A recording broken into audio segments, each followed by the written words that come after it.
How would you kind of assess the defense's performance in the second game, comparing that to what you guys were able to accomplish in the first game? What were the areas of growth, and maybe where do you feel you still need to work? We need to get better, definitely in a lot of areas.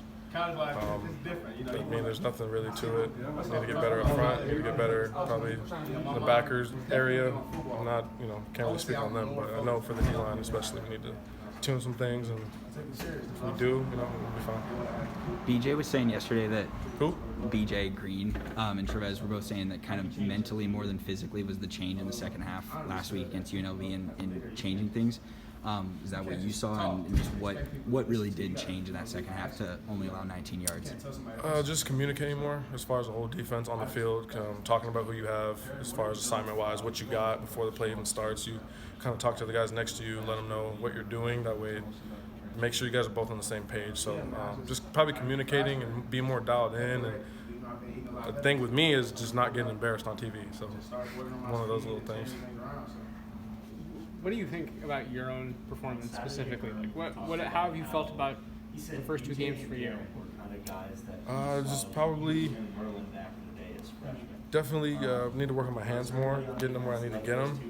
I definitely felt like I was getting controlled at some point in both games, but I changed it around, fixing some stuff, talking to Coach Rod at halftime, and I tell him one thing, and he'll probably rebuttal it with, why that's happening is because you're not doing this, and go out in the second half, and then I change it, and boom, it's done. So I need to start off that way in the first quarter, and not wait until the third quarter.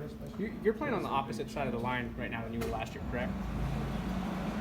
On the left, you were on the right last year. Yeah, I think so. It just depends on the call, really. Has that affected anything for you, or it doesn't really make a difference? No, I play both sides. Sometimes I'm in the three. Whatever, ball snap, I go play the ball.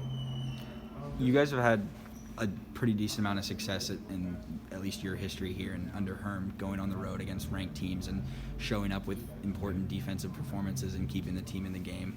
What's the key for this weekend and keeping it low scoring? And you guys seem to kind of like those trench games defensively.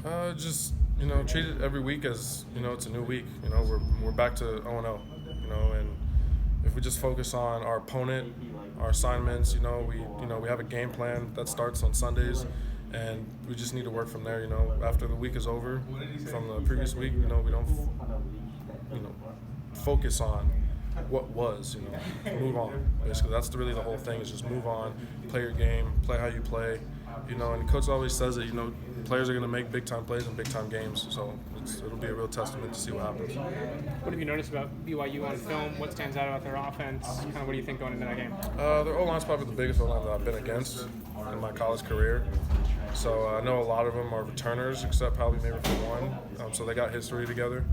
So it's they work very well together as far as a whole unit as one. So that's one thing I noticed. But other than that, it's really just focusing on what I need to focus on, listen to my coaches, run the play that gets called, and keep it going.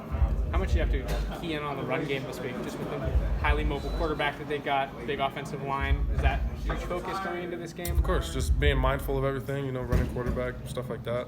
They have a hard running back, so maybe meet him in the hole. So make sure to get low, keep pads up, keep my head up.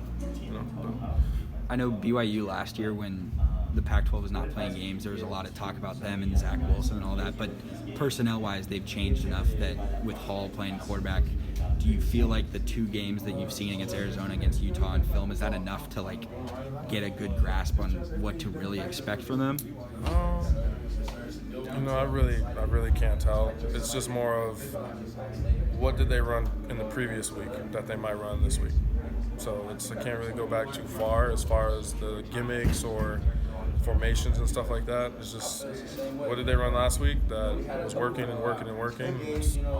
Coaches put up a great cut-up as far as what to look for, and just being mindful about certain plays, certain formations, where certain guys are. So just stick to your keys. Everything will just play itself out. Yeah.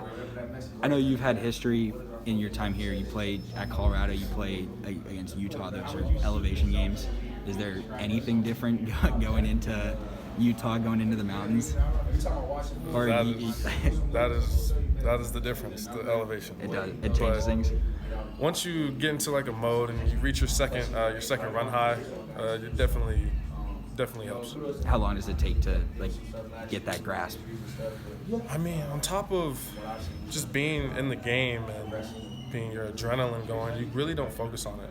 Okay. So really, it happens and you don't even know it. You're just steady running to the ball, steady running your plays, and it just happens. And then obviously it'll be cooler than the heat.